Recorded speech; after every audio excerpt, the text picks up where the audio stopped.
Inside Outer Limits is a regular feature on the Paranormal UK radio network.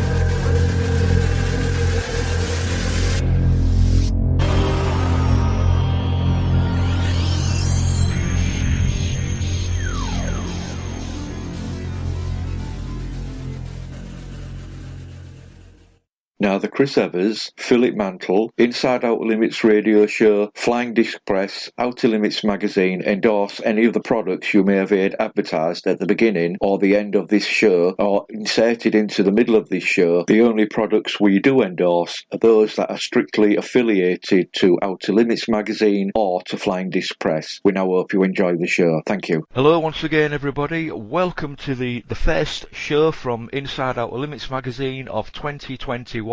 We all hope that you had a fantastic Christmas or holiday period if you're one of our American listeners, and we hope that 2021 brings you everything that you wish for. And joining me today, as always, is my co-host, the one and only UFO royalty, Mr. Philip Mantle. Hello, Phil.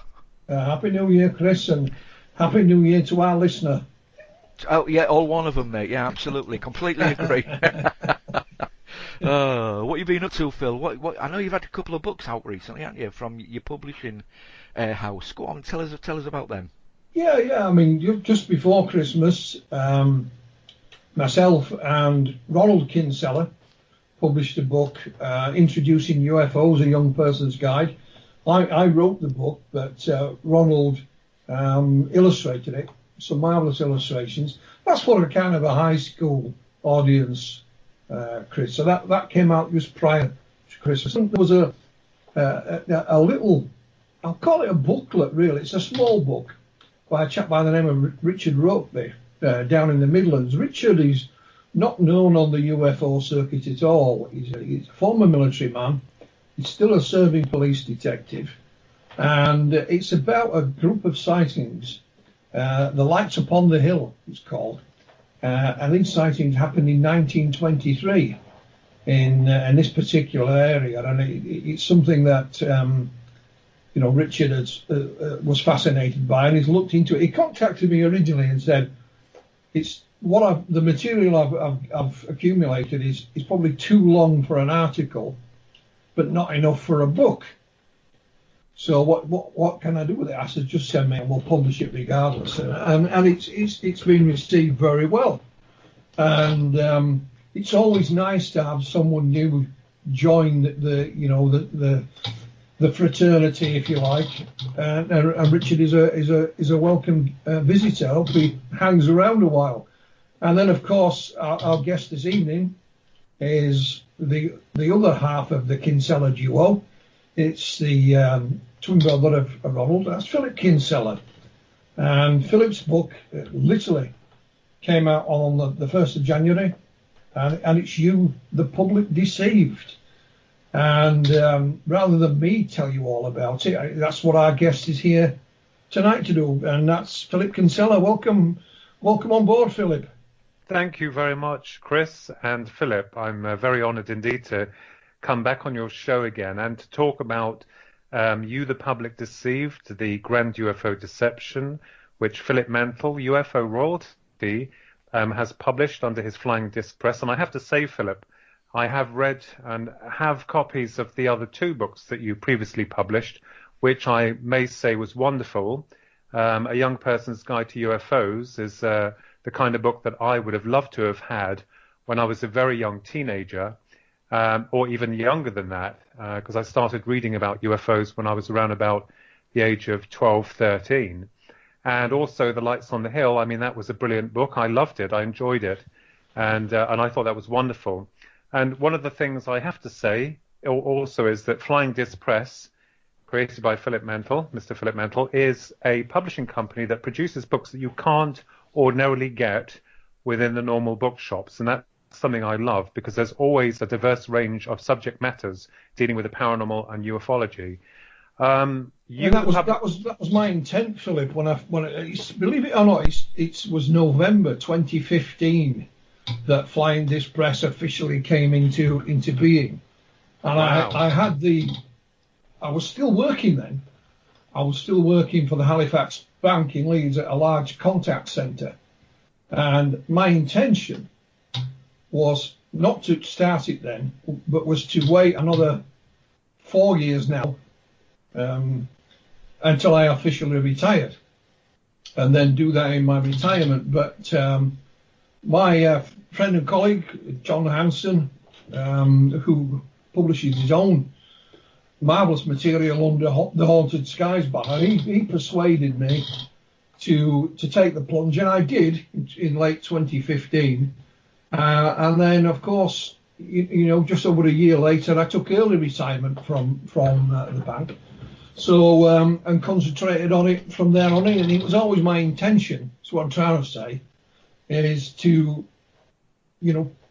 publish a diverse range of material. Yeah. And we kicked it off with UFOs over Poland. Most of the cases in that book had never been seen in English before, and it's gone on since then.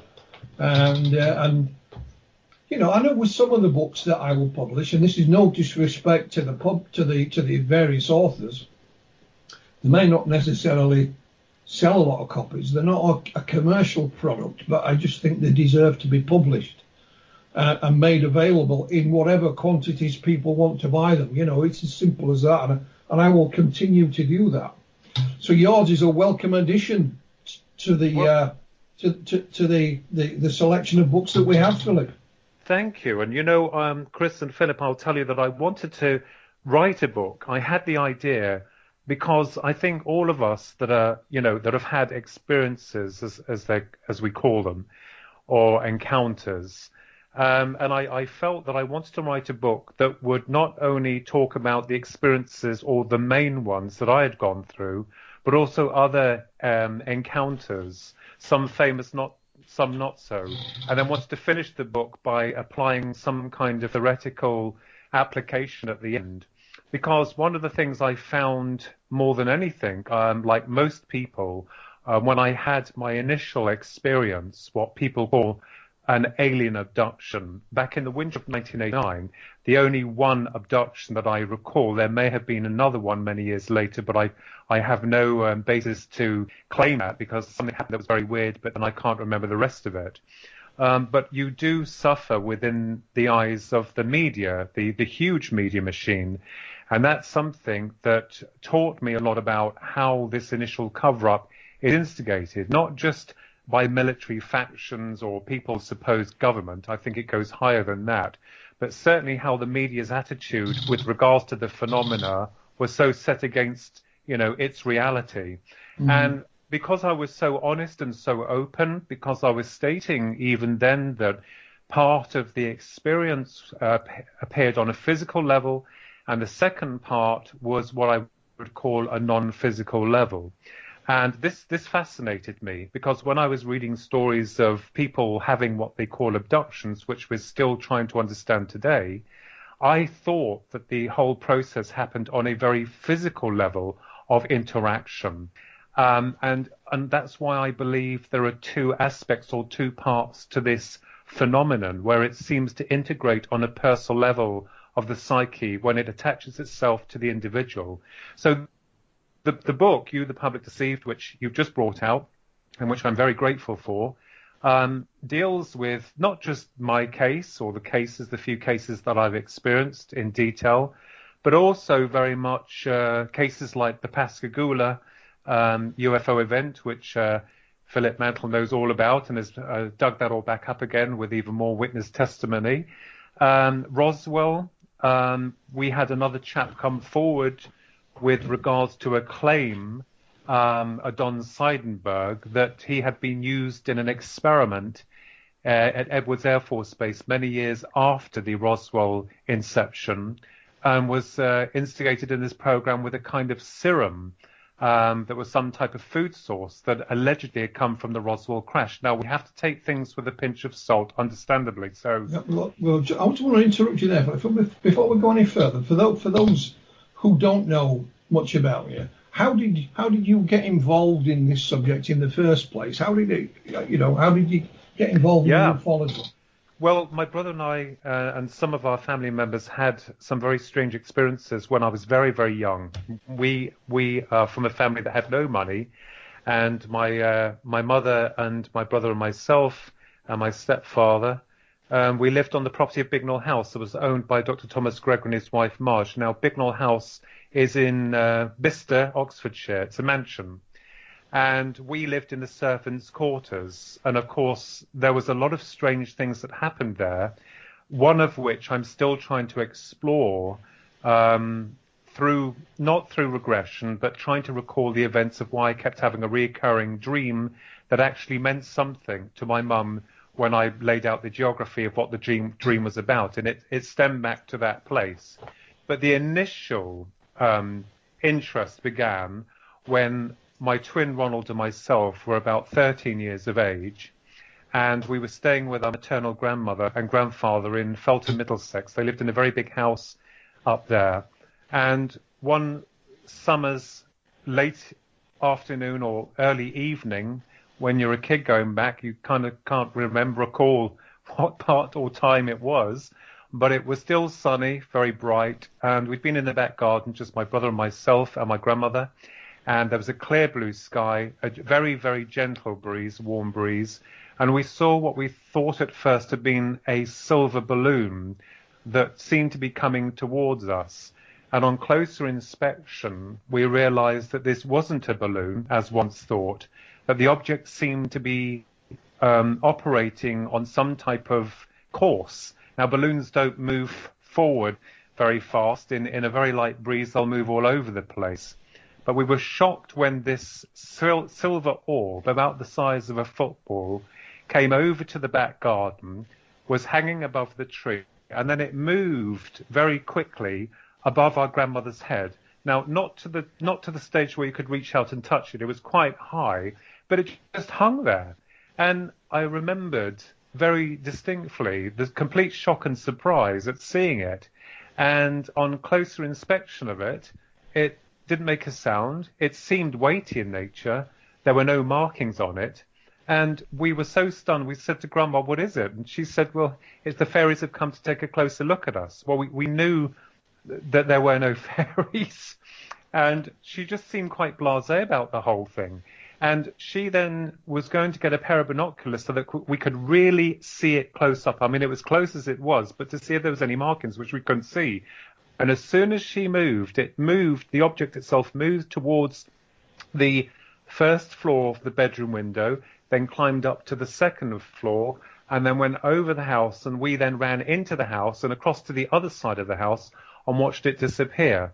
And that night, I remembered on the top floor bedroom, which I love, the attic room, peeking out of the bedroom door, and there's a great big winding staircase. And in the old days, of course, most people had their telephones in a special place in the hall, and we could hear our grandmother talking about this object that had been seen to members of the family. So that was the part which told me that UFOs exist, although at that time it seemed so small in comparison to other UFOs that are seen and reported today. But my brother called it the Eye.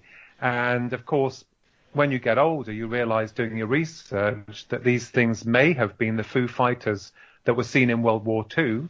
And it could possibly been some type of eye. And this was back in the day when there were no drones. As far as we're concerned, there was no type of technology that could maneuver and remain levitated without moving in this way. So that is how it all began. That's fascinating stuff, Philip. I mean, interesting to hear you talk about a telephone now. We didn't have a telephone until I was well into my teenage years, or a colour TV. Yeah. You had a TV? Yeah, no, we were lucky. We were lucky, Chris. But correct me if I'm wrong, Philip. Some years later, you had another sighting. Was this down in Rendlesham? Yes, that's right. Well, jump ahead many, many years. Rendlesham is another story altogether. Well, And I thought the reason for me mentioning it is because we've just gone past the 40th anniversary of what we know as the Rendlesham Forest incident. So I thought it'd be good for those to hear another story from that area. Yeah, sure. Yeah, and this occurred on the 8th of June 1998 at exactly 10:15 at night. But I'll just backtrack and say what happened. Initially, the person that got us interested in Rendlesham was Peter Robbins. Peter Robbins had come over to England with his co-author many years ago to promote their book. And Peter told me, myself, my brother and Susan, me, myself and I, about Rendlesham and, about, the strange goings on there. And we were hooked because, we belonged to this UFO group, and Peter really attached to us, as of course we're great friends today. But he said, you got to go there. You got to go to the forest. These things are really happening, And we were like, wow, well, we'll have to check it out. So the Scooby-Doo gang, that's what me and Ronnie and Susan were called, we got in the car and we set off to Suffolk in England, which is 2 hours away from Bedford, and we started to do our own investigations. And these investigations occurred over quite a lengthy period of time and for a number of years. And this is subsequently where I did meet the famous Brenda Butler. And as it turned out, we teamed up and wrote a book all about her experiences in the forest and everything, in a book that was published in 2013 called Sky Crash Throughout Time. But anyway, on this one occasion, before we were going to the forest, we did something crazy. I heard Karen Carpenter's song on the radio singing Calling Occupants. And I thought, I wonder if we can. I wonder if that's possible. And, of course, that was the chapter to some of the headings talking about this subject matter. So we were home and we sat in a circle, as unbelievable as most people find this. We sat in a circle and we psychically sent out a request saying to whomever or whatever that we wanted to see them. If they could make an appearance, we wouldn't take any equipment with us whatsoever, recording equipment. It would be a personal, private thing altogether. So we finished the meditation. I can't remember how long it lasted, probably about half an hour, no more than that. And a week later, because we pre-planned this, we went to the forest. This was on the 8th of June, 1998. We got there good and early, and it was beautiful, beautiful evening. There was no clouds in the sky, so we knew that we were going to have a clear night, because on some occasions we got there and it was pouring down with rain. But on this occasion, we got to the place where we normally go to our sighting place. It's in a field not far from the farmer's home, as it were. He has a big field that's kind of like on the outer rim of the forest. So around I'd say about 9:37, we'd walked into the field, and at this point, half the field was just dirt and half was crop, and we were so frightened under the cover of darkness that the farmer would see us, because he was notorious for getting out his binoculars and scaring off people who came onto his land, rightfully so. He probably got fed up with a lot of visitors coming in because of the famous part of Suffolk where the 1980 event happened with Colonel Charles Holt and his men. So I'm walking out there into this bit of dirt in the field at 9:37, and I find a place where I think we need to sit here. So I call Susan and Ronnie over, and bearing in mind I'm wearing a blasted cream jumper that lights up like a, whatever. Why I wore this great big thick cream jumper, I don't know. So we sat down and we meditated, and I think we did that for about 15 minutes. And it was literally at, I think it was 7 minutes past 10, or it could have been just before that time, we noticed a red light, and it was coming from the farmer's house. And the farm that he lived in is quite a distance away, but we thought the guy had got into a car, jumped in it, and was on his way over to us to get us out of the field. We started to run back to the edge of the forest and then stopped. And I thought, well, I know I'm colorblind, but I know what red is, and I know my basic colors. That's not a car. And a car doesn't have one light unless another one's smashed. So this light we saw seemed to be coming towards us, and then all of a sudden it shot across the field very, very quickly. If I had a map, I could show you exactly where it shot across. And we were so shocked. We were like, oh, my God, that was amazing. That was incredible. That's actually happened. And then exactly at 10:15 p.m., there was this flash of light in the distance, and where the outer rim of the forest is, there was, the very tall trees they have there, this object appeared. And the object was triangular in structure. It had a gap and a circular undercarriage underneath it. So it was like a witch's hat, but where the rim is, there's a gap. But it was all the same shape. And it started to turn. It turned round one way, the top part, and the other part turned the other. And it was filled with light. And I was so excited. Ronald took the binoculars. Susan took the binoculars, and I just started running towards it. I remember distinctly that I was shouting back, tell me that it's triangular, tell me that it has a circular undercarriage, tell me it has a bank of lights on the bottom. And I was doing this to clarify that I was seeing what the other two were seeing.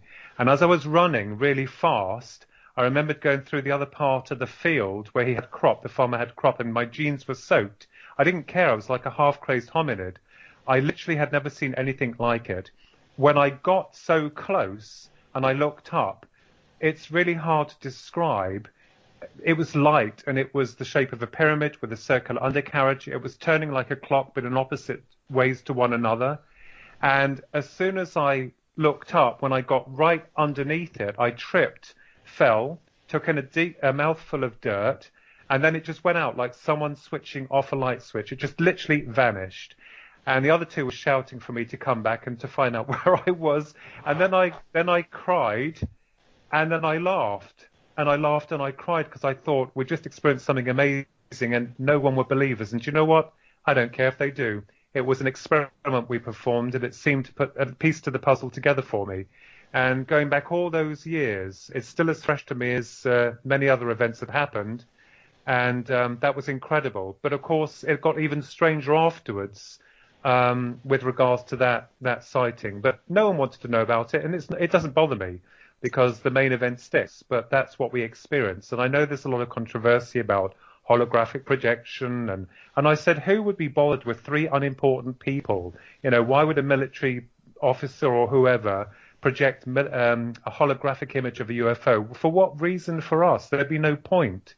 But that actually happened, as God is my witness. I find it fascinating, Philip, but it's almost like a movie script. In the movies, there's always somebody running and they always fall over. So in real life, Philip, it just happened to be you on this occasion, I'm afraid. Yeah, I did. I tripped when I got where it was. When I got so close to it, because when I was running towards it, I was like a half-crazed hominid. There was a part of my mind fearing it, and another part was like, this is the Holy Grail. And I remembered all these things, and the other two shouting for me to come back, running behind me. But yes, when I got under it, because it was quite high up, as soon as I tripped, it just went out like someone had switched off a light switch. It was gone. Kind of reminds me, not the encounter, but I interviewed a young man many years ago. He appeared in our first book, Without Consent. He was a chap called David, over in Pwllheli in northwest Wales. And he was walking home. He was only a young man. He was unemployed at the time, and he'd been to a friend's birthday. And he said, I can assure you we weren't drunk or on drugs, because we were all skint anyway. And he was walking home, and he said, up ahead there was a light in the field, not above it, in the field. And he said, like you've just said, part of me didn't want to go anywhere near it. Part of me saying, don't go near this, don't go near this. Yeah. But the other part was saying, go and have a look. Because this road, there's nothing there.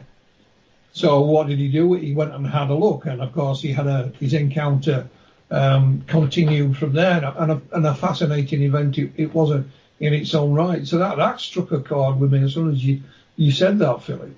Yes, and I suffered with that. Unfortunately, I found myself in very deep waters, and when you're dealing with any UFO event, like when we started researching it, you'll find a lot of people back off. They don't want nothing to do with it, or they'll tell you something else.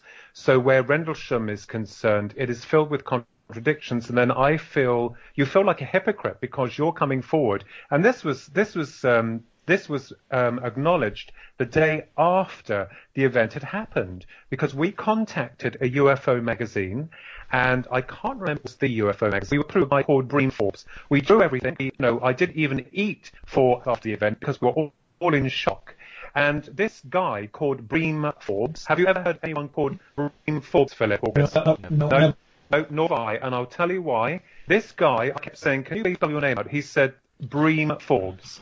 So he asked us to send all of the information and the pictures to this magazine, and then he would get this, he would forward the information to Peter Robbins. Now, I didn't know that we had been in touch with Peter Robbins or spoken to him, so we duly got all the stuff sent off, and a few months later I didn't hear anything, so I phoned the magazine up, and the person on the end of the line said, we don't have anyone here called Bream's Forbes. And I tried to explain to him, well, we sent a load of stuff that he asked for about the event that happened on the 8th of June 1998 at 10:15 p.m. at night. We have no documentation. And I said, well, I posted it to you. Now, there's no conspiracy, and I'm not one of these people that, revels in mysteries. I can only report facts as they happen, and I will and always have done and always will. But I just thought how bizarre that was. And, of course, when you mention it to other people, it's amazing how they look at you as though you're from another planet. Mm. But there may be more to Rendlesham. And I have been working on a principle that is part of it, is in You, the Public Deceived, but the book that you brought out, Philip. But part of this is that, whenever UFOs are seen, they seem to leave a level of high strangeness. Because we still don't know enough about human consciousness. We don't understand about, if the area had been compromised by some form of experimentation which has opened a portal. We just don't know. But that was the event there, and that was fully documented. But what is interesting there as well, for Peter Robbins and Larry Warren coming over to promote their book. Yes. And then they actually, while they were here, they came and stayed with me for a couple of days. Oh, wow. Peter and Larry. Because we had the same publisher. And they'd hired them a car and a mobile phone as well. Mm. I lived in a small town called Batley then in West Yorkshire. And they booked a number of speaking engagements. Yes. And they had one in another town just a few miles away that I knew very well called Morley. It's just outside of Leeds. And it was in a pub. So I said, well, I'll go with you. I know the area. I even knew the pub. It was a pub called the Arkle. That was a famous horse back in the racehorse back in the day. So we went to this place. I think it was Saturday afternoon or whatever. Bearing in mind, I had nothing to do with the setup of this. I was just there tagging along. And it was just in what we used to call the tap room of the pub, the bar area where you play your darts and so on. And literally, there was 12 people in it, 12 men, and a dog. And all the men were drunk. And so if you ever speak to Peter Robbins, ask him about that particular presentation, which he calls, 12 drunks and a dog. Oh my God! And it is perfectly true. I even knew one of the lads that was there, and like I've said, Peter and Larry stayed with me. I know there's a lot of controversy over Larry. We're not going to get into that. No. All I can say is when they stayed with me, they were both perfect gentlemen. Didn't say anything or do anything out of the ordinary.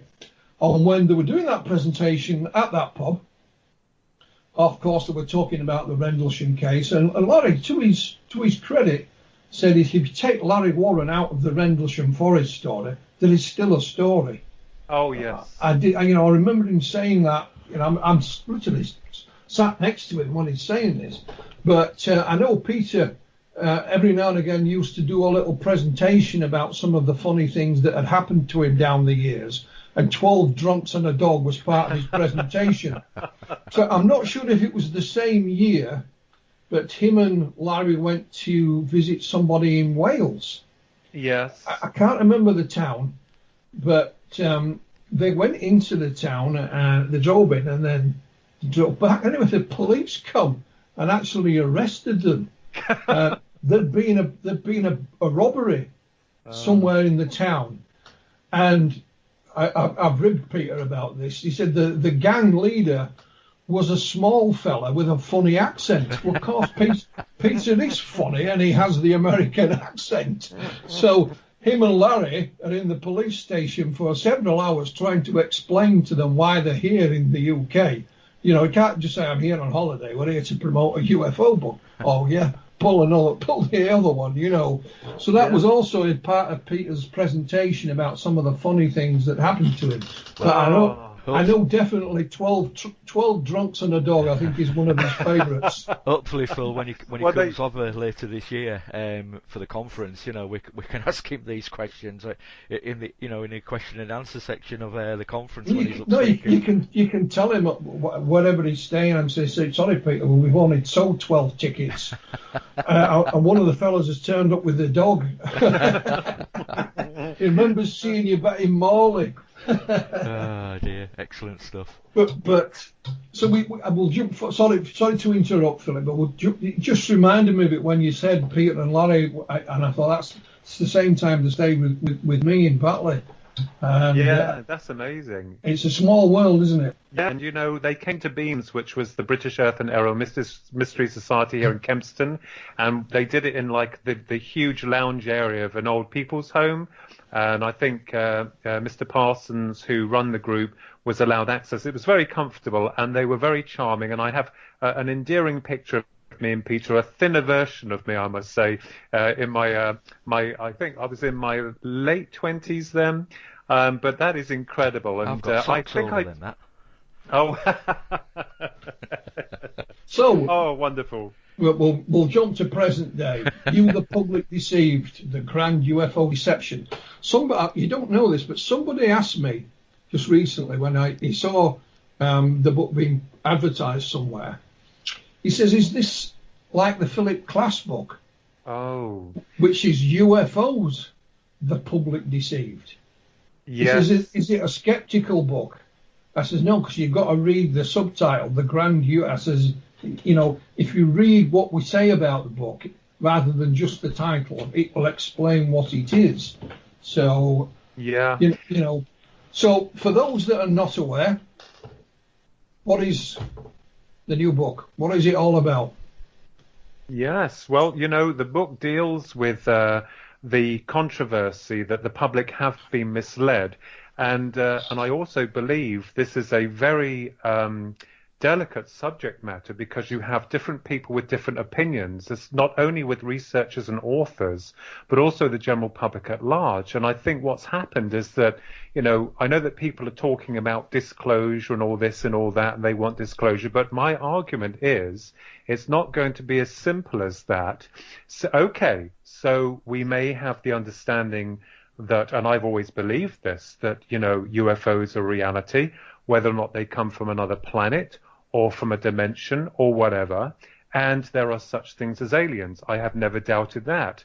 Again, physically, interdimensionally, we're still trying to work most of that out. There may be varied numbers of them. But how is the system going to explain this to a largely uneducated public? And I use the word very gently, uneducated, because a lot of people in society, all of us to a degree, have been programmed. And you know what it's like when you grow up. You know, you're told this is real, you're told that's real, and this doesn't exist and that doesn't exist. And going back, like you good gentlemen as well, when you've had an experience, how then do you explain that to people? My grandmother at the time was very understanding and accepting because she had psychic ability and we could relate to her. But a lot of other people, it was almost like a subject that you can talk about. And talking about that, as we are, you know, it was all brushed under the carpet. The same with the subject of life after death, if you believe that. As I say, I respect everyone's opinions on this, on any subject matter that they're involved in. But how is the system going to tell the public, yes, UFOs are real and so too their occupants, but it's going to be a bit tricky about us explaining how the process of an abduction occurs and how they do it. And that might frighten a lot of people. Not just that, but the religious and political ramifications involved with that as well. So I think I wanted to address certain aspects within the book at the end of the book, most definitely, with regards to the theories surrounding that. And I'm not one of these people or researchers who, puts everything in the same box. I'm very open-minded and very accepting of other people's theories or the way that they apply their so-called science to what they believe a UFO, the abduction phenomena is. So I'm very accepting of that, because at the end of the day, we just don't know. We don't have any answers. All we have, as you know, as you good gentlemen know, are theories, and we can only base those theories upon the information that's given by those who have had the encounters.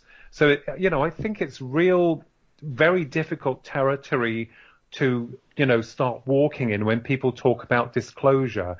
And I don't think it's going to be as easy as that. I mean, I know that we've also had the Navy, God love them, who have come forward with the admittance of the Tic Tac UFOs that were seen and recorded, but then it all goes quiet, So are you, when you talk about the grand, the deception, are you talking about just the military or the governments, or is organized religion in on this? Is the media in on this? Is it, where does it end? Yeah, well, I believe that there are several major factions involved, and one of those is very much evident with regards to the military. I know people roll their eyes up when they talk about Roswell, but let's just focus our attention. We know for a fact that some form of covering up of the event had occurred.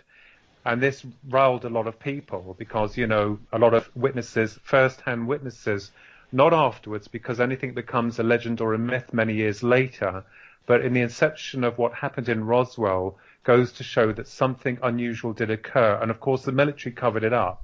Now, this so-called conspiracy, I believe, is connected to a very small and remote department within the military faction. And I believe that these people, these top people, bring down the reign of their commands to their puppets.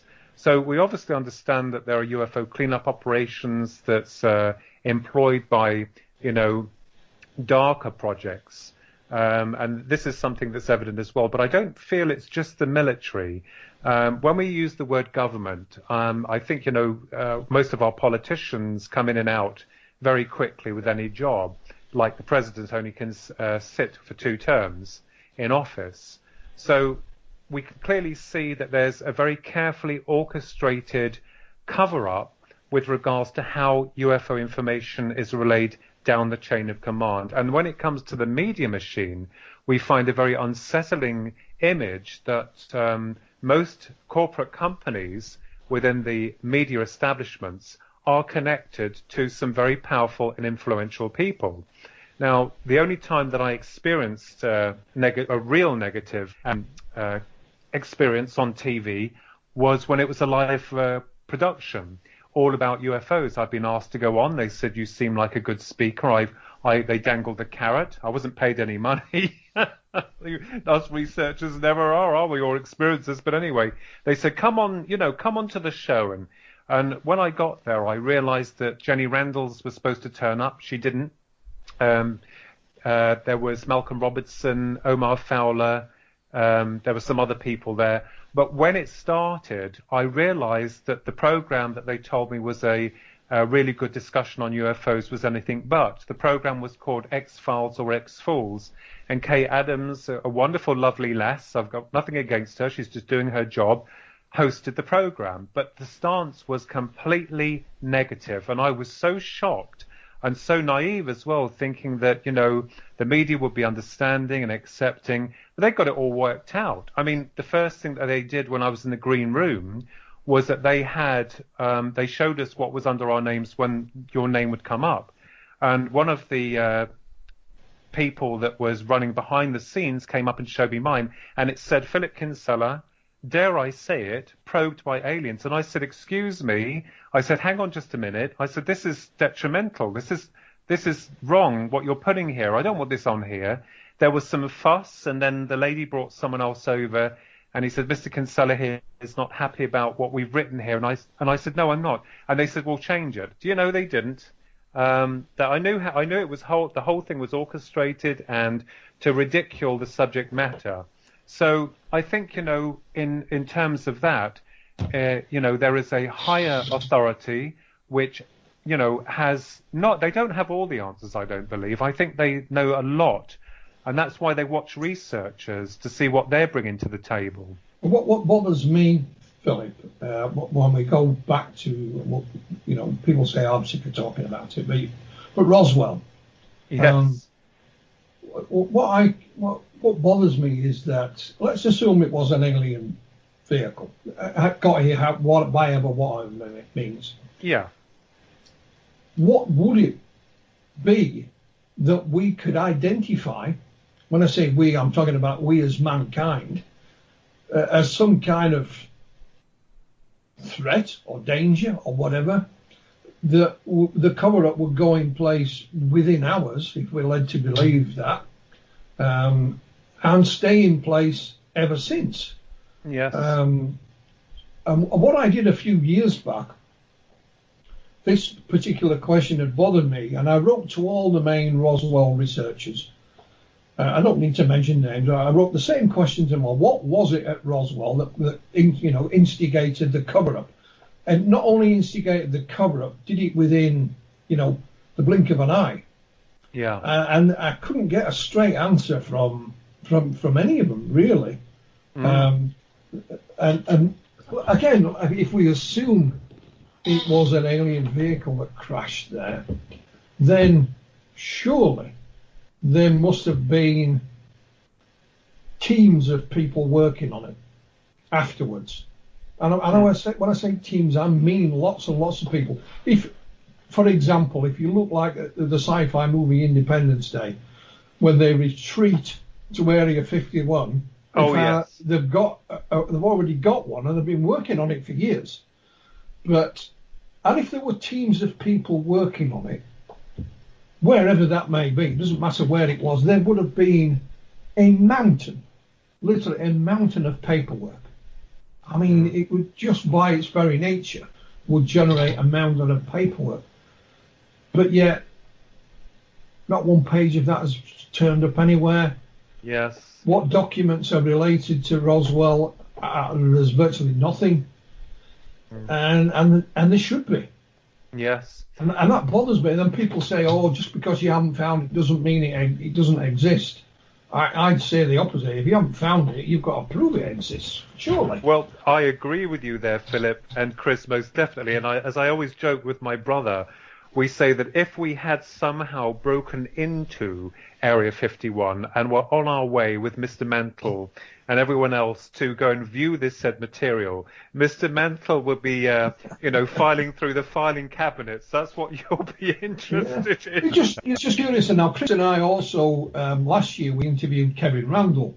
Oh, yes. And Kevin is one of the leading Roswell researchers, best-selling author, and so on. And what Kevin had done, he'd gone back and looked at the I'll call it evidence, but the eyewitness testimonies that they'd taken down the years, and he'd taken another sort of objective look at it. Yeah. And he said it wasn't as solid as he perhaps first thought it was.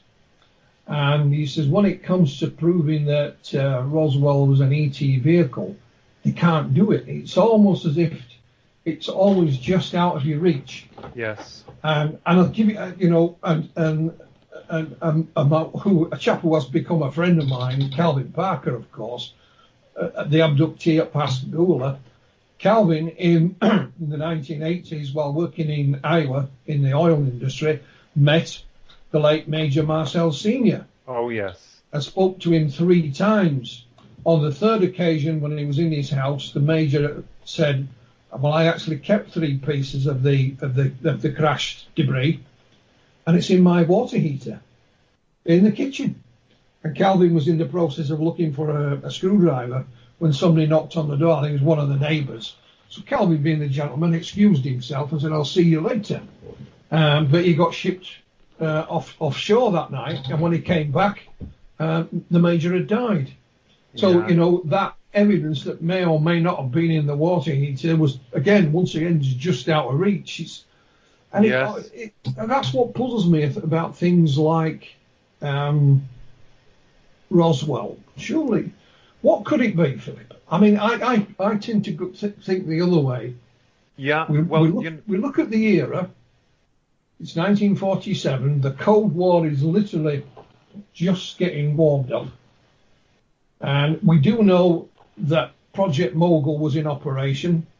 Oh, yes. And the Mogul bullet, I'm not saying Mogul was an explanation for Roswell. I'm not saying that. But they were balloons with equipment launched into the higher atmosphere to check on radiations that might have come from a Soviet atomic test. Yes. So, this is the way I think. Truman was the president, I believe, in 47. Can you imagine if you were the president of the US and you had first contact? Sadly, the occupants of the alien vehicle had died, but they died on American soil. They didn't go to the Soviet Union. I just think the propaganda alone you could have got out of that would have been enormous. Yes, absolutely. Sorry, Philip. I'm sorry to interject. Go on. No, it's okay. I understand where you're coming from, Philip, most definitely, and it's good to have a healthy argument.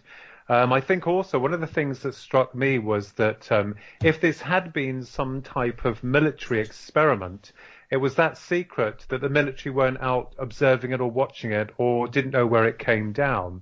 And I think that's highly suspicious. I don't think any of us will truly know what happened because, as you've quite rightfully said, it becomes a myth and then a legend.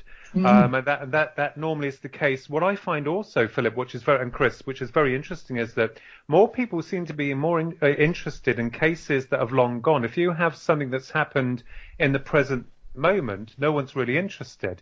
And I found that with the book Sky Crash throughout time that I co-authored with Brenda Butler, and no one was really interested in the book when it came out. It didn't really get a lot of coverage, which was quite sad. But all of a sudden, all these years later, since 2013 when it was published, people are asking me, do you have... And I said, no, they've sold out. I think the publishing company's folding now because very sadly, John Day, who presided over it, has passed over. But going back to your point, Philip, it's like chasing shadows. And I wanted to say also that where not just the deception with, our people, humans, but I believe that there is a faction of greys, as they're called, that are also instigating some form of deception. Now, I know that, most people will say, no, we've got it all worked out. But the main basis or part of the basis with my book is to look up the abduction phenomenon and trying to ascertain what exactly is going on during an abduction, what is happening, and why it is that the occupants themselves are, as I said, like chasing shadows. Because in more cases than not, I know we have the love and light experiences, but, I can only speak from experience. My encounter that I had in 1989 was very confusing and was less than desirable. But this is what led me into trying to understand what a certain faction of what we call ETs may represent. And the Greys, as I've said, which are famous within UFO lore, so famous now, unfortunately, that you can go into a trinket shop and buy an image of a grey or a statue of a grey. It's almost as if they've ingrained within the human psyche now. So it doesn't do anyone any favours. It's firmly in popular culture. Yes. I've got a room here full of them. Models and alien heads and all kinds of stuff mixed in with the serious side of things. So it is in popular culture. So which abduction cases do you look at in your book? Yeah, well, there's quite a number of them. And, of course, I've had to look at a few suspect ones as well, namely the ones that involved in the 50s. There's the Pascagoula case that's in there that I've always found very fascinating. And it's all thanks to you, Philip, in reigniting the case, because like many UFO cases that are buried, it takes a researcher to start digging things up, and boy, do you dig things up. Yeah, So, it kind of shocked me, really. It had been almost completely forgotten about. yes. Well, I hadn't heard about it ever until, you started bringing this stuff up. I had no idea. Roswell, we pretty much can guess every ufologist knows about that. There was also the case of Betty and Barney Hill as well. So Kathleen Marden had been very gracious and very helpful with that segment of the book. She's an angel. And also Terry Lovelace. There was another experience in there with District Attorney General, Terry Lovelace. I can't get my words out today. And he had an experience in Devil's Den in the United States, and that was something that was very difficult for him to handle, and also the military were involved with that. And also we have other cases. One of them was with Earl Grey Anderson, who is linked with the Department of MUFON, and he's a lovely guy, and he told me some secrets and revelations about his mother, who was the secretary to the late Howard Hughes, multimillionaire or even billionaire Howard Hughes, and the job that she did, that she wasn't able really to speak about until she opened up to Earl, in later life. And of course, subsequent to that, also of Earl's experience with what we call the Greys, which I have to say, when you're dealing with one who's had an abduction, you know how sometimes sensitive that is or difficult it is. So you just have to be very empathic and understanding, because they're going through or reliving their pain, as did Calvin Parker, through what he'd gone through. I know that Charles Dixon would have done the same, but he sadly is no longer in this world. But certainly, when you look at most of these abductions, chillingly, when you hear Calvin Parker, screaming, and you hear Betty and Barney, especially Barney, on the hypnosis tapes of him screaming, it's not nice hearing a grown man scream, but it tells you that this can't be a figment of one's imagination. There is something real that's happened on a much deeper level of their psyche that they're recalling, remembering. Fascinating. I believe you've got a question, Chris. I have indeed, yes. Phil, you've mentioned your 1989 event a couple of times yes. while we've been interviewing you. Now, this is the December 1989 event, and, you've mentioned some people view them as all, the Greys as all love and light, and others view them as being a little bit belligerent. Now, I know that you've had what I would call a belligerent interaction with the Grey. Now, this is the Grey that you actually called, I think, is it Noddy? Yes, as in Noddy Older, not the lead singer of Slade, of course, but wishing everybody Merry Christmas. But you nicknamed him Noddy because of the hat that he was wearing. Do you want to tell us a little bit about Noddy and what made you feel the way that you did? Yeah, sure. I won't go into detail, obviously, but basically, no, people need to get the book to read this. Yeah. So basically, I was taken through solid matter. So basically, I was taken through the glass to the doors. And this is something, and when this abduction was taking place, I was fully conscious. This is the only way I can explain it in terms of what the feeling's like. You are fully awake, and it's not sleep paralysis, as most people assume, because of the nature of the experience, and of course the physical marks that were left after the incident. But my question has always been to look into the hypothesis of what and how these beings take you through solid matter. And if it is of beaming you through these objects, why in some cases the Greys have to be in close proximity to the individual? I believe perhaps to make some kind of psychic connection, because there's a lot of mental processing that's going on in what we call an abduction. Now, Noddy, as I call him, was the last Grey. I saw 2 Greys, one on the ship, 3 reptilians, and Noddy was the last Grey that I saw. He was the one. My brother's drawn him through graphics, and we can't get as close to how I saw him, but I think we've got it as near as we can in the digitalized artwork that Ronald's done with regards to Noddy.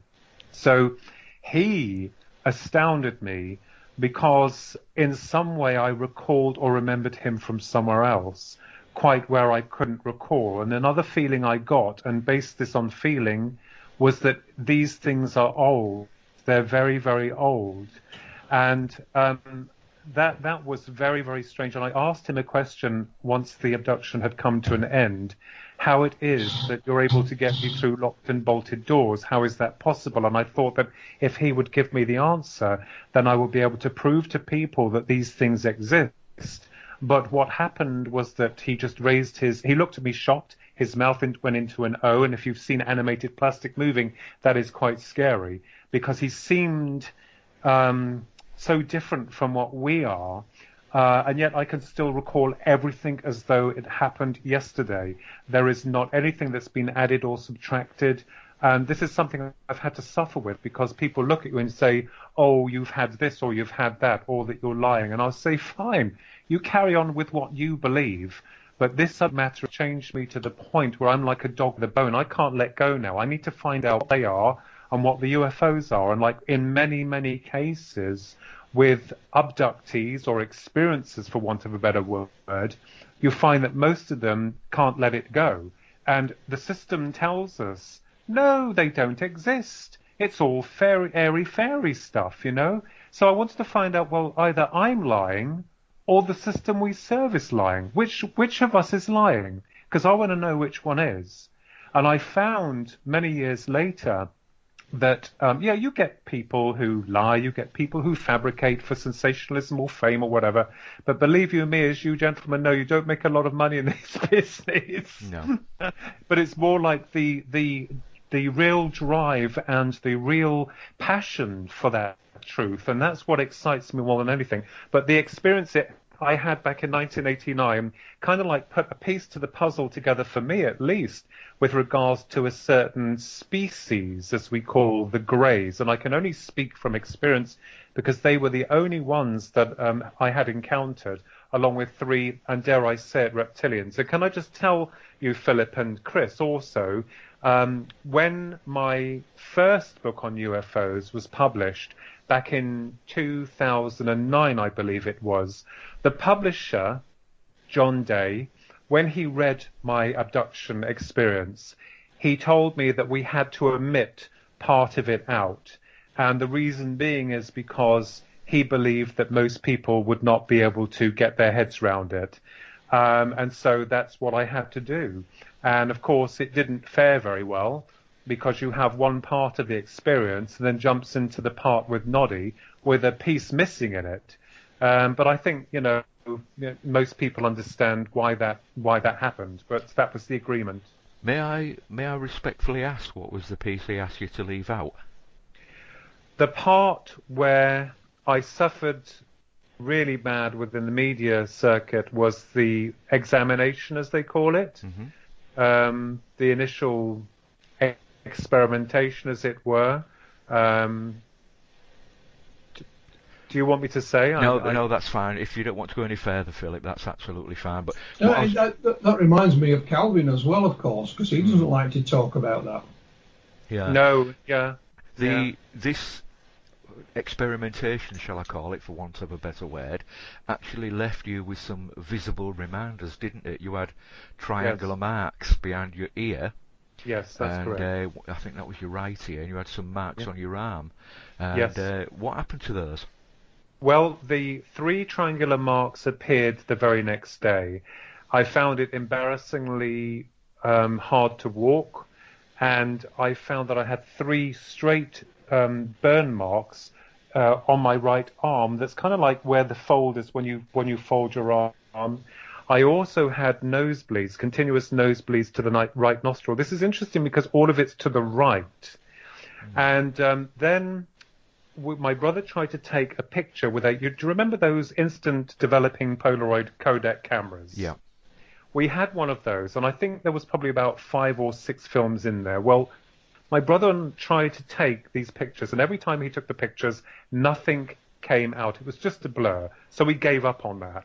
Then what happened was that I would have these continuous nosebleeds, which were very embarrassing. I could be on the train going to work, and they would just start. And it was like, and I'm talking about nosebleeds here, not just a nosebleed. So this was something, and the doctors were going to cauterize it, but then they stopped after 2 years. The other thing that they found recently was something that appears to be lodged in my right ear. And whatever happens, whatever you say, people always have another opinion or idea about it. Why didn't you do this? Why didn't you do that? And you'll think, well, in any given situation, you will do what you feel is right at that particular moment in time. But this will make you gentlemen laugh. And it did make me laugh, because you've got to have a good sense of humor with this. There was something in my right ear, and it was always been a problem for me. And whenever I'd have a shower, there'd be water logged in there, but it felt like something was in there, like there's something lodged in there. So anyway, I went to the doctor 3 times, and on the first occasion, the doctor looked in, looked puzzled, looked in, and then left it. Didn't say much of anything. So I thought, okay. So the second time I went, again, the doctor had another look and really didn't say much of anything.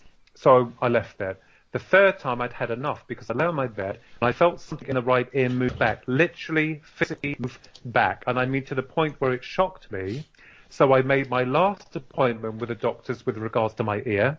And when I went to the doctor had a good look with the device that she was using, and then had another look and another look. And she said, hold on a moment. And of course, at that moment, I'm sitting there thinking, oh my God, what have they found? So she got another doctor from upstairs, and this other doctor came down and had a look, ummed and ahed. And then she said, it looks like it's still healing. There's a crystalline structure around it. And she said, it's strange, and then left it. This doctor left it. She put the device down as she walked off. And the doctor in front of me turned round to me, and she said to me, have you been abducted by aliens? And I remembered I walked back to my car much worse than when I went into the doctor's. Now, I was on one radio show, and the person said, that's incredible. I can't believe that. And I said, well, I will tell you something, sir. That is exactly the words the doctor spoke to me, and that is exactly what happened. There's no point. There was no sort of me going to the hospital to have it looked at or examined. Do I now want that done? No, I don't think so. Why? Because I feel that it may be some kind of, I don't know, if it's strange, it might be a beacon or a tracker. If it gets taken out, does that mean then that they won't come again? You know what I mean? Mm-hmm. Mm-hmm. So we just don't know. But that is that is exactly what happened. And as Vertiman, that is what happened. And it's just incredible when you are trying to defend your territory with truth and honesty, and then people say, well, how do we know that you're not making it up? And you're like trying to bang your head against the wall saying, oh my God, that is exactly what happened. But then I just think to myself, I'm not really bothered, because it tells me something. It tells me there's something strange going on. And one person said to me, do you think the aliens had worked through the doctor to make her say what she said? And I said, I have no idea, because we know that certain strange things happen, and all manner of bizarre things that we're still trying to understand. I do know that the experiences, your personal experiences that you've had with the Greys and reptilians, I do know these experiences they still affect you today. But I also know that it created in you this thirst for knowledge, and you carried on investigating your own experiences and so on. And basically, you've created what you've described as a revolutionary theory, which may help bridge the gap between the psychic and the UFO phenomenon itself. And you believe that, is it true that the Greys have some kind of rebirthing? It wants to do some kind of rebirthing experiences? Yes, well, now we go into some very, very deep territory, and I must admit, for a lot of people who stand to the nuts and bolts syndrome, I fully respect that. But something happened to me in 1996 where I was kept thinking about the Greys and what happened over and over again, and suddenly I was rewarded with some insight. People call it a download. I don't know what you call it. I had the answer, so I scribbled it all down, wrote the whole thing out, sent it to a UFO magazine, and they accepted it. They called it revolutionary, and it was about the Greys and what they were. We're still trying to apply a lot of theoretical dynamics into what they are. Now, people think that they are robots, clones, people from the future. I fully, totally respect every single one of them. I find it fascinating. But one of the things puzzled me was the way that an abduction occurred and how people had this feeling of missing time as well as going through walls or solid matter. And then I thought, well, hang on a minute. The near-death experience works in much the same way, where someone leaves their body, goes through walls or doors or whatever. They experience a feeling of timelessness. They're met with loved ones who communicate telepathically, and it's more real to them. But you see, with an NDE that normally happens on a very positive level of integration, the abduction, unfortunately, in most cases doesn't. And again, we find that the person is forcibly removed through walls and doors, taken into a sphere where there is no time. Communication is achieved through telepathy, but the Greys come across as like a blank canvas. They don't understand about emotions or feelings or taste, love and smell, the things that make us what we are. So my question was, why would a species that themselves cannot reproduce, if they are indeed clones, why are they interested in a program of rebirthing or creating a new genus that we hear so much about? And I thought, well, maybe the Greys might be trying to fill in the blanks of what they've lost themselves to through the act or art of cloning, as it were.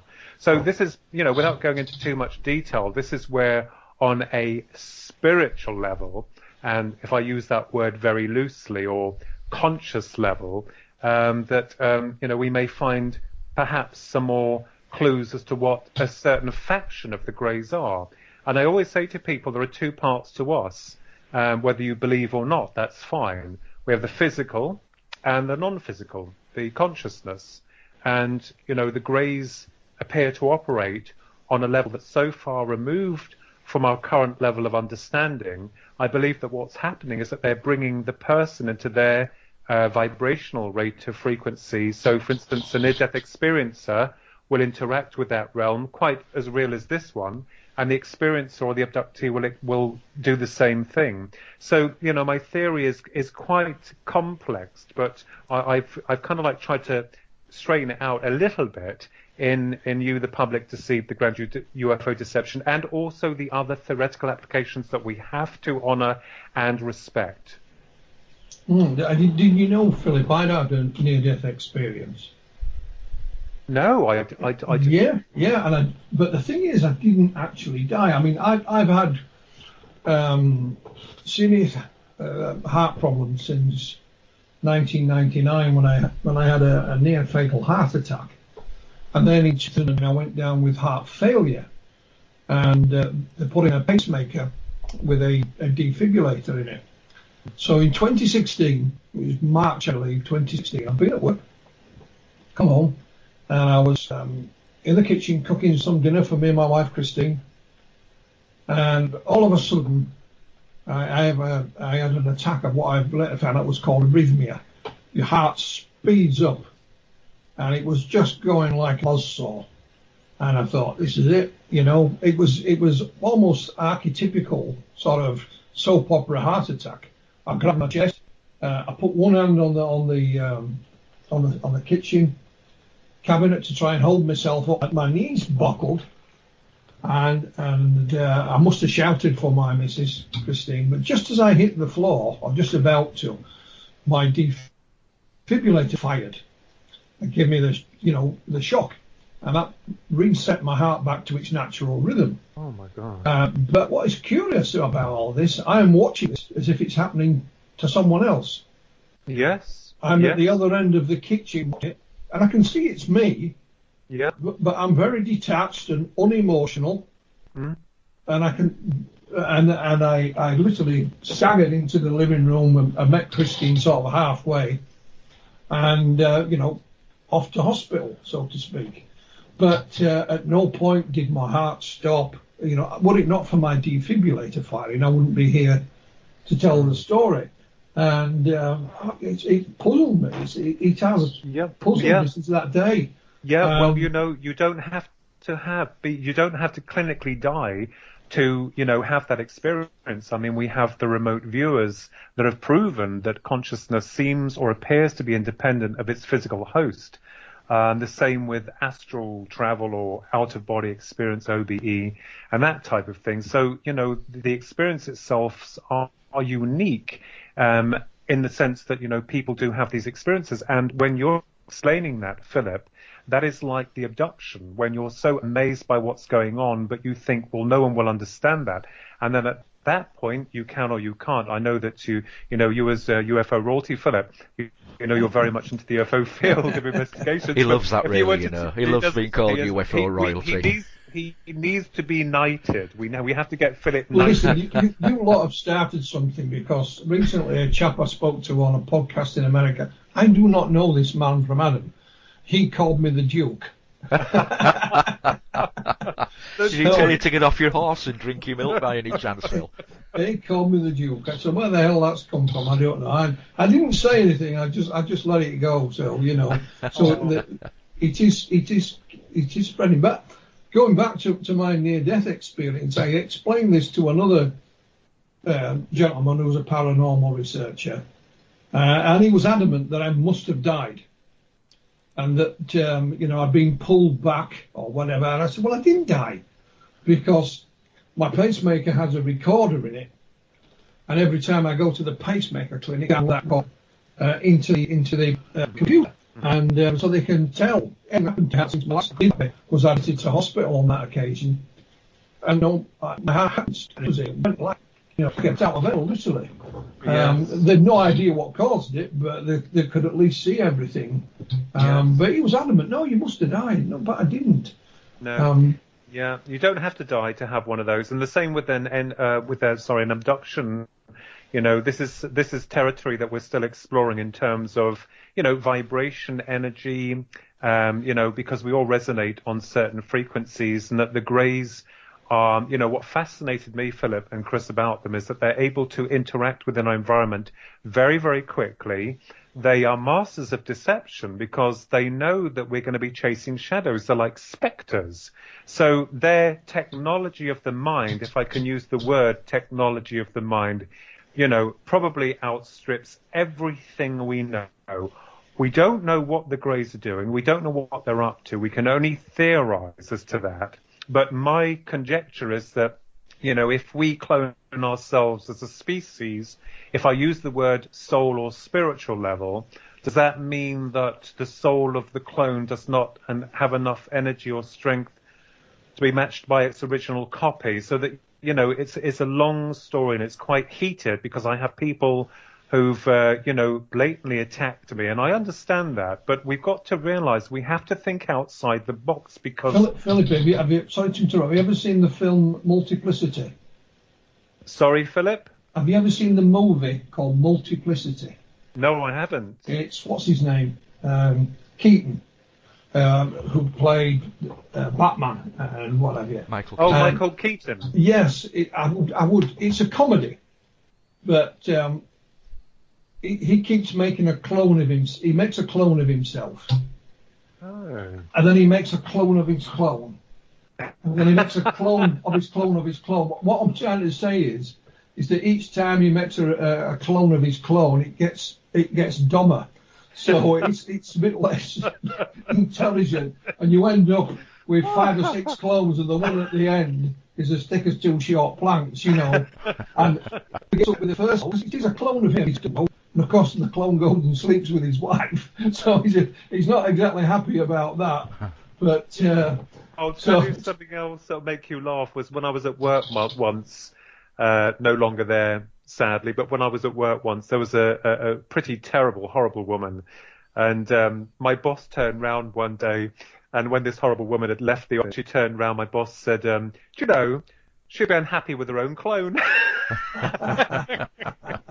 I would recommend the film Multiplicity with Michael Keaton. It is a comedy.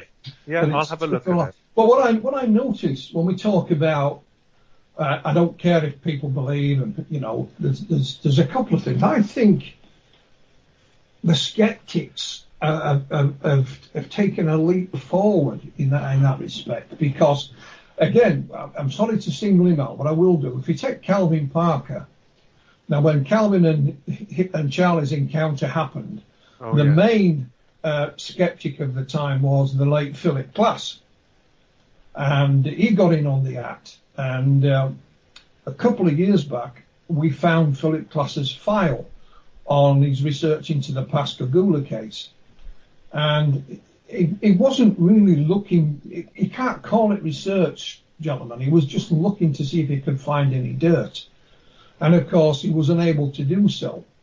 And in Calvin's second book, he actually met Philip Klass once, and he leaves you in no uncertain terms, without any colourful language, what he said to him.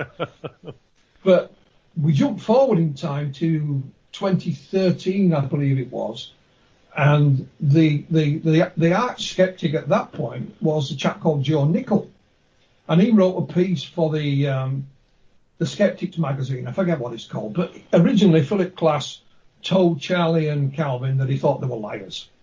Without any evidence, he just said they were lying, it was a hoax. So we jump forward to John Nichols' article, which I have read, no longer calling them hoaxes or liars. He now believes it was a psychological manifestation called, I can't pronounce it, but I'll give it a go, called a filet deux. It's where two people can have the same sort of illusion, if you like. And what he forgets to mention when you look up how this type of thing can happen is that it's usually two people. One's got a stronger will than the other, and he transposes his fantasy or his own delusions onto someone else, and they both end up believing it. But it takes a long period of time to do that. You've got to be in regular contact with them all the time. Whereas Calvin and Charlie's thing was wham bam, thank you, ma'am, see you later. That's it. That was it. That was Calvin's first day at work with Charlie. He'll tell you, he says, I got hired, fired, and abducted on the same day. Well, I can safely say that I am not related to Philip Klass, and although I may have looked what I'm like saying is, to me, that was a very positive thing, because the skeptics are admitting that something happened to these people. Yes. Even though they believe that it is a psychological phenomena, that as you mentioned there was the theory ran around, I would say 8 or 10 years ago, that this was some form of sleep paralysis. The operative word in that is paralysis. It's the thing that stops us. We all have it. It's the thing that stops us falling out of bed on the night. Yes. However, when the individuals have had these experiences, they haven't been paralysed, because some of them were driving their car, and of course, had they been paralysed, you know what the results would have been. So it doesn't really add up. But again, I look upon that as a very positive move forward, because they're actually agreeing that something is happening to these people. They're having an experience.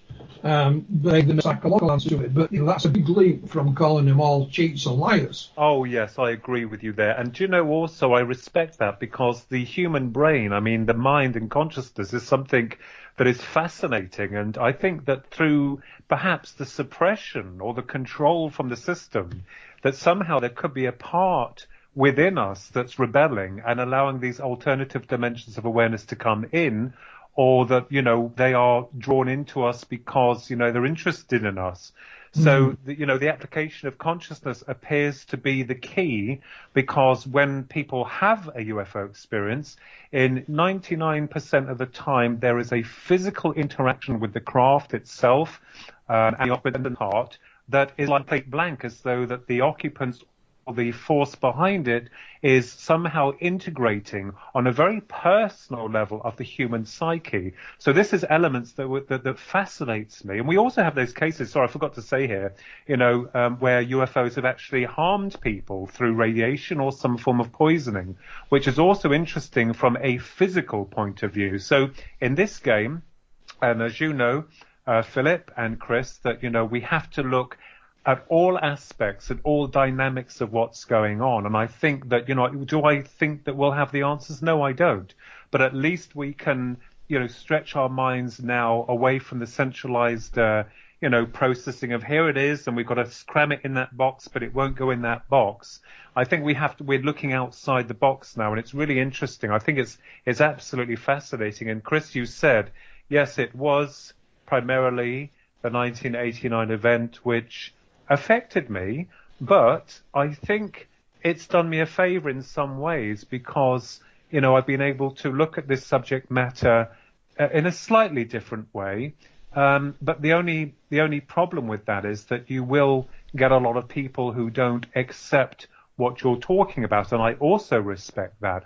As I said, we have to look at all avenues, all theories, because we, as you say, Philip, what do we have after all these years? We still have a blank page. Well, again, it always, again, I'm continually puzzled by things, Philip, and it's only that puzzlement that keeps me involved and interested. Because if you're no longer puzzled and you think you've got all the ideas, well, it's time to hang up your ufology notebook, is it not? Yes.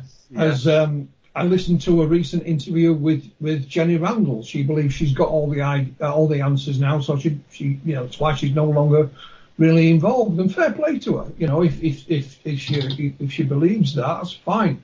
I'm not at that stage. I'm far from it. What I can't understand as well is when you're talking about the differences. I've spoken to Dr. David Jacobs, well-known abduction researcher and author, and he thinks these little buggers are not up to any good.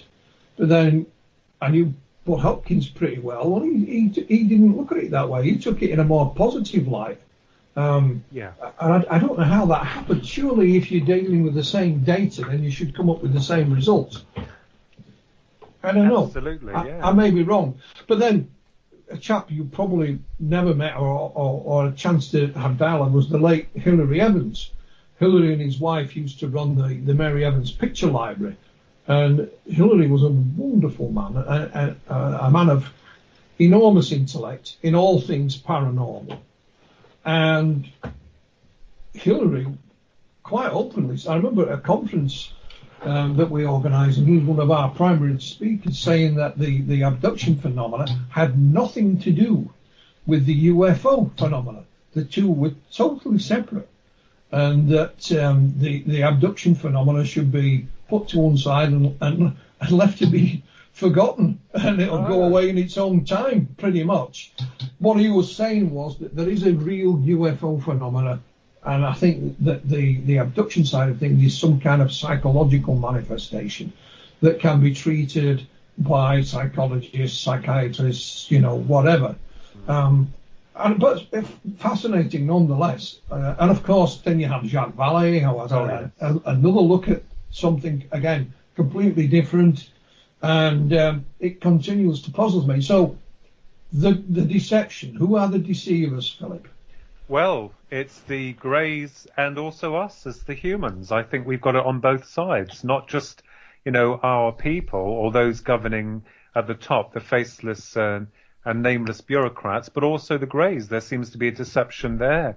And because they do not want us to know about what's really going on, they screen the memories, they scramble memory, time is lost. So it doesn't sound very good, does it? I mean, everyone can say, oh, love and light, but from a lot of the research that we've all been doing, it suggests that there is a darker shade of grey that's connected with this.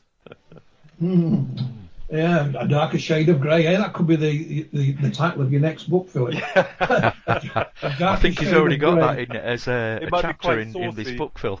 It could be quite saucy, I think.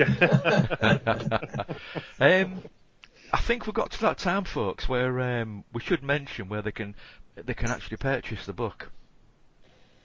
Well, it's easy. You're just on Amazon. The book is available in paperback and Kindle, so you can download it to your mobile, your e-reader, your iPad, whatever.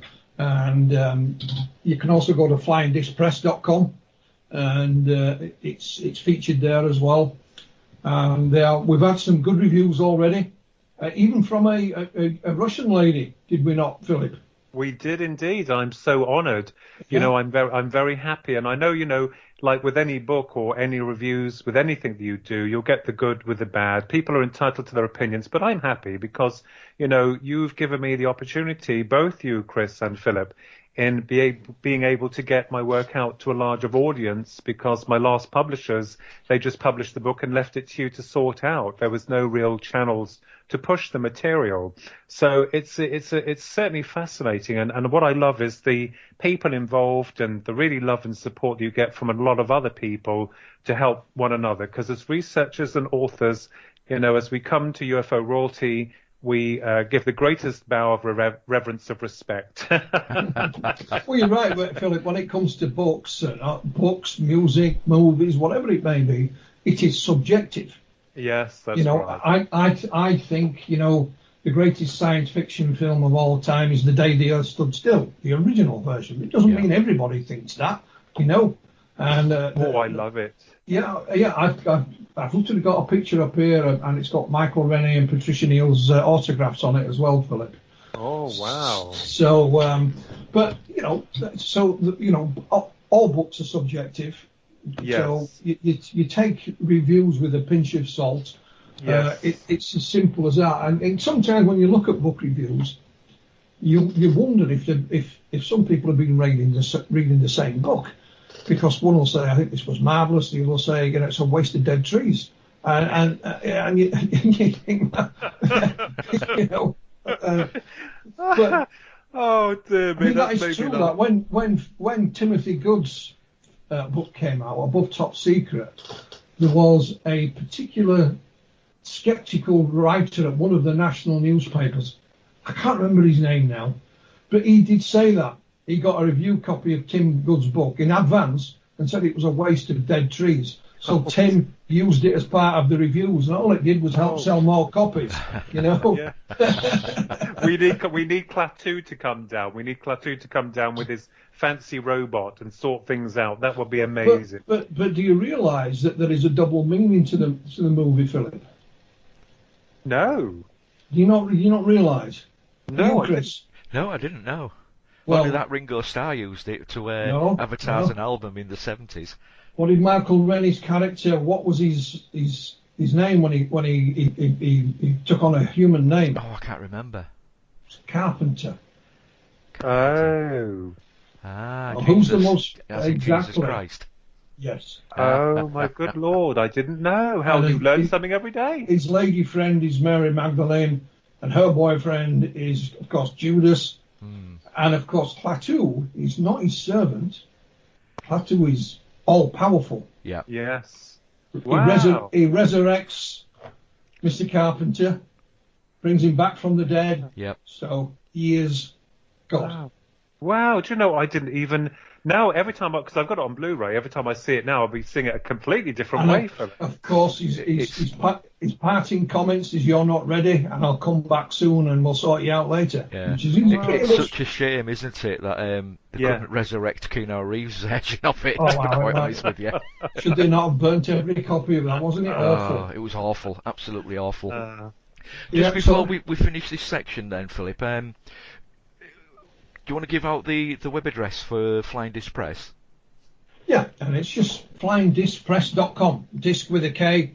Pop that in and it'll take you straight to it. There's a list of all our books. I think Philip's is at top of the list. There's all the other ones that we've published down there as well. You can take your pick, and any little news items that come along or anything in the newspapers, that goes up every now and again. But they're all there, and I think there's not just with Philip's book, but there's something for everybody. There really is.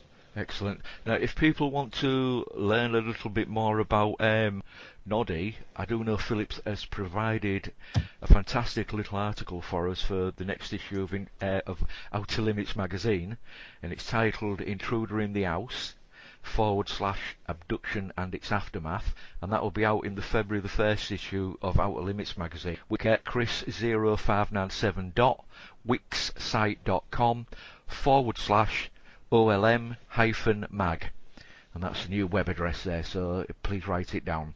That's OLM-mag. Okay guys, back over to you. Well, yeah, I mean, what was there any other particular cases apart from those three? You mentioned a couple back from the 50s, Philip.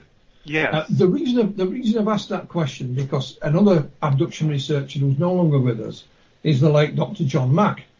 And I think it was the year before Dr. Mack died. I met him at a conference in America. And one of the things he said he'd like to have had the time to do, and he was hoping to still do it, was to look back at some of the old 1950s cases, which, largely have been written off as, as hoaxes and lunatics. But is there a couple of those, did you say, in the book as well? Yes, I have. I've mentioned characters.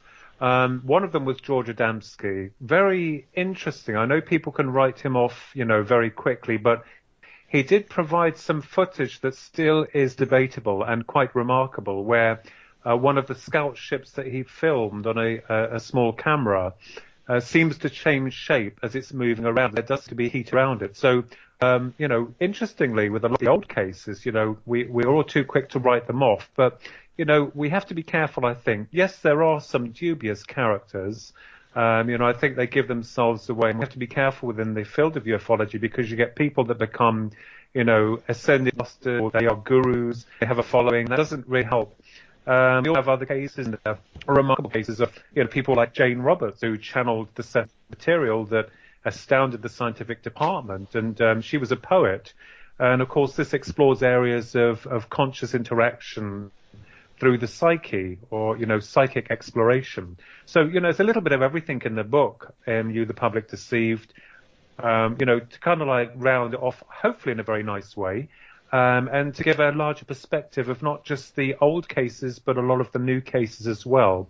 I do laugh personally and privately on my own thoughts, is that, some of the dubious characters of the 50s, and how that they made people believe that they were having these contacts with these certain space people, but we never saw the space people. They never made an appearance. And on a few occasions when they did, we find that they were sometimes actors or actresses. But I'm not saying that the phenomena there aren't other people out there, or they may be walking among us. I think, that would be very narrow-minded of me to suggest that that's not the case. But certainly, when you start looking into it, it's the dubious nature of certain individuals. It could be that certain people did have an experience, and then they found that because they were popular, they wanted to continue by creating a fabrication around the major event itself, and then wanted to be accepted or acknowledged by the community this way.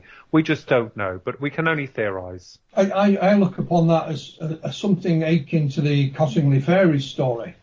Yes. Because even though the two ladies involved admitted many years later that the photographs they took of the fairies were fake, they said that nonetheless they had actually seen fairies in Cottingley, and that's the reason they mocked up the pictures, was to prove it to the adults. And I've often wondered if some of we'll call them the early contactees, I wondered if they'd had an experience of some kind, but they've got no physical proof. So in a similar way, they manufactured it to try and convince people, rather than it being an out-and-out hoax.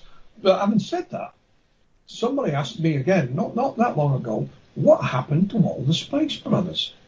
Yeah, they disappeared. It's almost ironic, isn't it? But like the UFO phenomena, we must remember, as you know, Philip and Chris, is that, they started off as dirigibles, then they became, rockets, ghost rockets, then they became flying saucers, and then they became flying triangles. So is the phenomenon mocking us? Is it somehow morphing to our perception of what we call reality? We don't know. But whatever it is, it's darn clever. And, however it's doing it is in a process that defies our current level of understanding. And I just find it so fascinating. I'm so amazed and intrigued by the continual cases that's coming up, and also of the older cases, which most of them hold the key, I believe, into truly understanding. And like you, Philip, going back to your cases of investigations, you're digging up Pascagoula and bringing up more witnesses and testimonies that would have been forgotten. But, this is important because you're able to establish more parts to the puzzle through the experience itself. So, I think it's wonderful. I think it's absolutely amazing. Yeah, we've managed to uncover some remarkable information, and it puzzled the bejesus out of Calvin himself. I don't know. Well, I think we've quickly got time. That what happened was at Pascagoula, for those that don't know, back in 1973, Calvin and Charlie's encounter was on October the 11th, 1973. Just a few weeks later, on November the 6th, same river, but just a bit further upstream, the fishing boats out fishing, and they saw something under the water. It was circular. It was illuminated. They said it was white, although it looked a little bit brownish, but that was because of the whatever was in the river, the colour of the water. They got close enough that I don't know if it was an oar or something off the boat. They hit it, and it made a noise. And the lights went out. They appeared somewhere else. They played tag with it for about 20 minutes or half an hour, and then they went in their fishing boats to the Coast Guard station and reported it in person. And the Coast Guard sent a boat out, and the Coast Guard also saw it and also touched it, and managed to obtain to begin with Coast Guard documents. And then earlier this year, Chris was involved in this. A researcher in the States sent a photograph that the Coast Guard had taken of all these fishermen. I think there was 6 or 7 men and 1 woman. And it was a colour photograph, but on the back was all their names and their ages. So Chris sort of cleaned it up a little bit for me. And I put it on social media, along with everybody's name, because some of them were only teenagers, only in the 60s now. They might still be around. Within, I don't know, with people contacting us, and they're all dead. But then one lady popped up and said, I think so-and-so's still alive. And then another lady contacted me and said, well, so-and-so is still alive. He's part of our family. I think she was one of those. Cutting a long story short, she gave us a telephone number, and my colleague in the States, Dr. Irina Scott, was straight in on it, phoned this gentleman, full interview, and he was one of those that saw that thing that night on the fishing boat. Wow. Never been interviewed by anybody before. What he did go on and tell us was the investigation continued the next day, and the Navy turned up. And they were asked to go out into the river and show them where it had happened. There was nothing there, just water now. But so the Navy were even involved. So it shows you what can be done. Oh yes, yeah, and, yeah. It's amazing, isn't it? It's like the Roswell again. I know people have their different thoughts on it, but with regards to the memory metal and the other parts to it, it is fascinating. And I think it's wonderful to have your own thoughts, which are healthy. And I also think it's very healthy to have an open mind and be accepting. I mean, we know what's, in more cases than not, what we feel is right and what we feel is wrong or true or false. But that comes with the job at hand. But I'm so delighted to be part of an esteemed group of wonderful minds, yourselves and many other people who truly have embraced, and what we're after, all of us, is just the truth. That's all we're looking for. One person did ask me on one show, Chris and Philip, they said, Mr. Kinsella, what are you looking for? What is it that you want? And I said, I couldn't tell you. That's one thing we're all looking for, isn't it? The truth, and it will come out eventually, One of the things that's actually I've just noticed in the book, Philip, is you do actually mention the Bempton paradox. What is it about that and Paul Sinclair's work that actually intrigues you? Yeah, well, Paul Sinclair is obviously, as we know, the author of the Truth Proof series of books. Yes, he also wrote a foreword for this as well, didn't he? He did indeed, and I was just going to say I have a great deal to thank to Paul for doing that, because we both share the same idea that, we obviously are dealing with an intelligence or a consciousness that plays with us, that once you're aware of it, it is aware of you. And we did laugh and joke and say it's a bit like Stephen King's It, it molds and forms itself into the way that you would envision, it to be, or it will use your mind to promote your worst fears. So, still on all these, these are what it is we're actually dealing with. But Paul deals with some pretty scary stuff, I can tell you. I mean, it'll keep you on the upside. Well, So I'm sure the Joker could go down that road, but I'm not going to go down that road right now. Because one thing that me and you do, Philip, is we both enjoy the old Carry On movies, don't we? So we won't go down that road, shall we, matron? But there you go. Oh, no. No. Yeah. Or they would say, I've got to say it, but people don't, they think, oh, you have a laugh and you've got to be a serious researcher or author or whatever, but, you do have a sense of humour. And, I think it's a very healthy thing to have because it keeps that balance, It's like the Carry On team. You've got to have a good balance, haven't you? You certainly do. Oh, dear. Otherwise, you didn't have a good balance that night in Rendlesham Forest, though, did you, Philip? No, I did have more than an unbalancing moment, but I won't go into that after that occurred. But I will just say for the record, when you have these experiences, and there have been many paranormal experiences, but I could say probably on my right hand, the main ones that really, really affected me and was so real and amazing within its clarity. But then again, you're left with just chasing the shadows. It's like it just disappears. And as I said before, it's like chasing shadows on a wall. We just don't know, And then, of course, you're left to stand there thinking, well, what the hell's wrong with me? This is what happened. And everyone's looking at you going, You're thinking, well, it's okay because we're looking for that truth. And all of us are looking for the holy grail of ufology. With regards to its, what it is, what it actually represents, where it is as well. That's excellent. I think that is actually a very good place to leave the conversation, to be quite honest. And ladies and gentlemen, if you've actually enjoyed listening to Philip Kinsella this evening, or today, depending where you are in the world, you can always come and see him speak at the Outer Limits Magazine conference on the 21st and 22nd of August 2021, which will be held here in Hull. And again, you can find up more details about that at the Outer Limits Magazine website, which I mentioned earlier. And from myself, Philip Kinsella, may I say thank you very much for joining us today, and I'm sure your publisher would like to say one or two things as well. Yeah, thank you very much for your time, Philip, much appreciated, and we'll keep in touch, and again, flyingdiscpress.com, have a look at the book. Thank you very much, Philip. And Chris, two gentlemen, both my brother and I admire very much, and I'm very honoured to come on your show. Thank you very much. Inside Outer Limits is a regular feature on the Paranormal UK radio network.